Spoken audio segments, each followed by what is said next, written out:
Fechando a parte das tecnologias em 5G, então vamos ver aqui um pouco sobre comunicações em ondas milimétricas, ok? É, essa figura já traz um pouco aí da banda, só para a gente ter uma noção, né? Então, tipicamente a partir de 24 GHz, a frequência a partir de 24 GHz é considerada como ondas milimétricas, né? Então são altas frequências aí, né? Vamos falar mais adiante sobre isso. O 3GPP, por meio desse documento aqui, né, a Release 16, ele define a banda 2, né, FR2, né, na verdade, FR2, como essa faixa aqui de frequência, de 24,25 até 52,6 GHz, né? Então isso aí isso aqui está contido nessa release. Quem tiver curiosidade pode buscar aí na internet e verificar.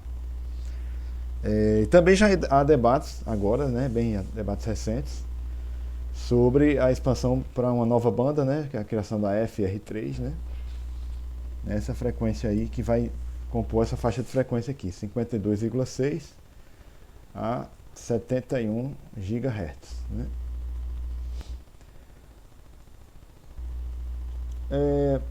Qual foi a motivação principal para o uso, né, dessa faixa de frequência aí, né, para comunicações 5G, né?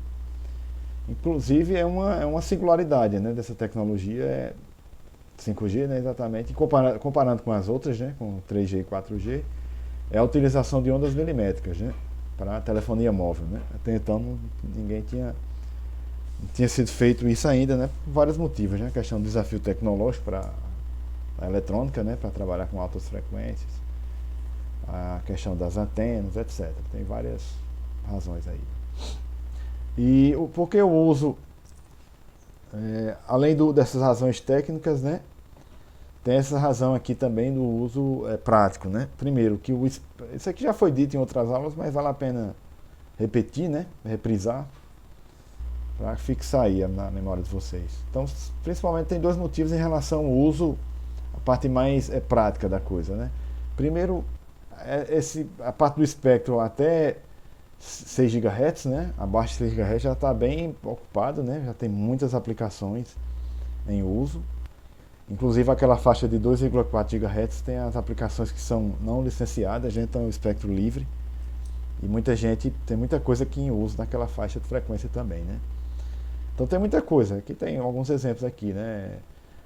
Comunicação via satélite, redes locais sem fio, redes sem fio industriais, redes móveis celulares, que as outras gerações, né, da telefonia móvel, né?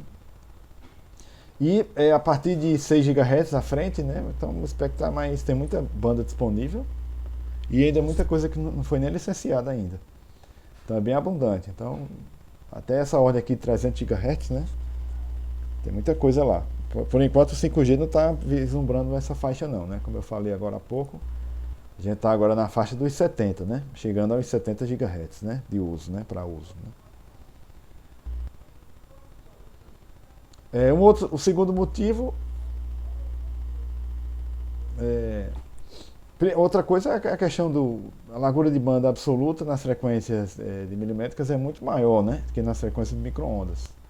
Que justamente se você compara aqui, ó, de 24 até 52, já dá quanto aqui dá 34, 20, 30, 40, 48, aproximadamente aí 48 gigahertz, né, de banda, é muito grande. E aqui, daqui para cá dá mais de 20, quase 20, né, gigahertz, né, de banda para uso. Né? Então, comparando com os 6 gigas que a gente tem, né, de zero, vamos dizer assim, de 0 a 6 gigas, né, hertz, que é compartilhado por um monte de aplicações, inclusive as gerações anteriores, né, do 5G.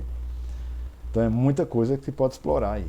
Se a eletrônica der conta, né, a tecnologia der conta de conseguir produzir equipamentos, né, para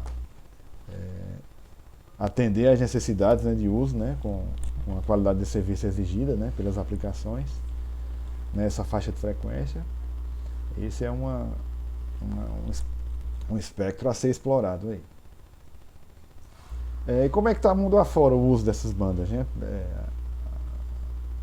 O licenciamento, né, dessas bandas. Então aqui tem uma figurinha aqui um pouco didática aqui nos Estados Unidos, né? Está mostrando que tem bastante uso lá, eles licenciaram praticamente tudo. Inclusive na faixa de 70, perto dos 70 já está licenciado.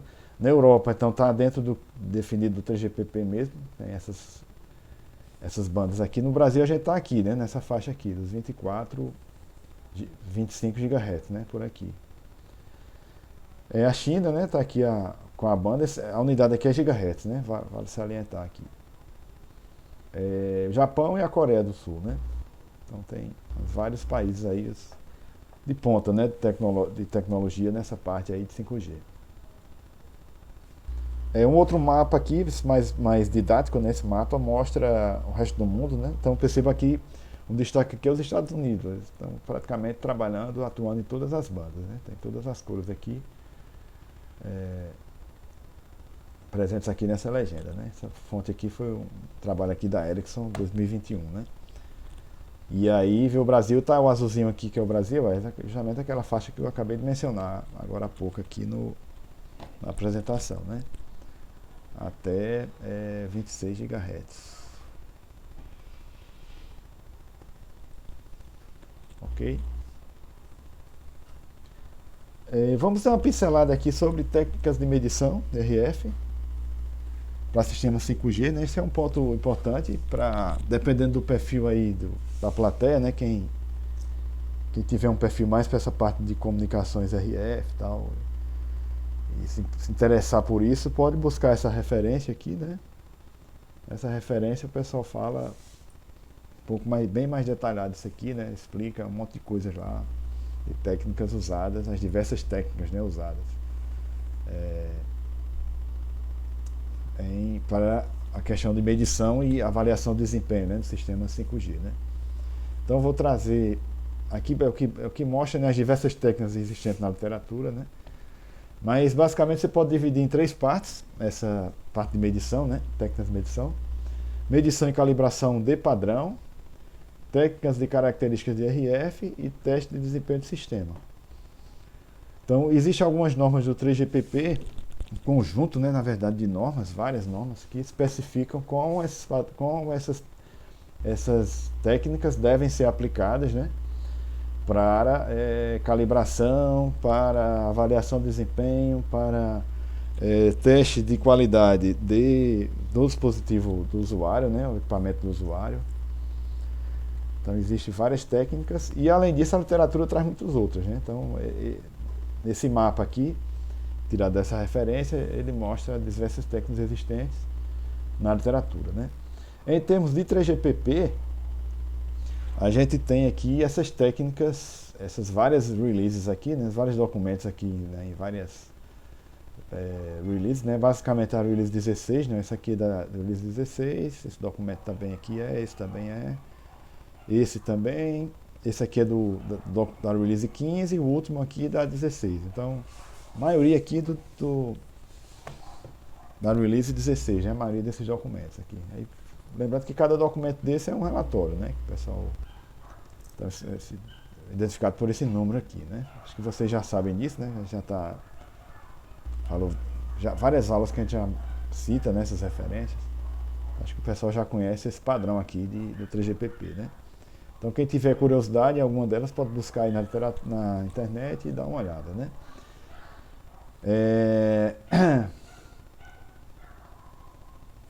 Então, por exemplo, aqui trata do equipamento do usuário, aqui tem relação com a estação base, né.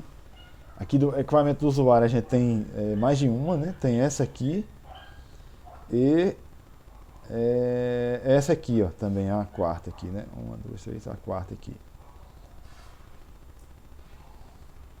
E a quinta, também aqui são aspectos gerais do equipamento do usuário, né? Quais são, tipo, recomendações gerais, o que é que um equipamento do usuário tem que ter, né? O hardware, né, do equipamento teria que ter. Bem interessante isso aqui para quem quiser estudar os equipamentos em si, né? E também a última, né? Tem a ver também, e tem muita coisa também da parte de antenas, né? Isso aqui também envolve a parte de antenas, né? Então, um conjunto bastante significativo de normas aí para a especificação de técnicas de medição, né? E é um documento necessário, uma parte necessária para poder balizar, né, os fabricantes, né, os desenvolvedores e os fabricantes de equipamentos, para meio que padronizar padronizar a construção e o conjunto de testes, né? Então, o equipamento do vendedor A, B, C ou D, ele vai usar essas técnicas aí para avaliação de desempenho, né? E, de acordo com isso, dizer se está ou não, se segue ou não, se está em conformidade ou não com o que as normas do 3GPP recomendam, né? Ok? Bem, então com isso a gente conclui aqui essa parte de tecnologias em 5G. Obrigado e até a próxima.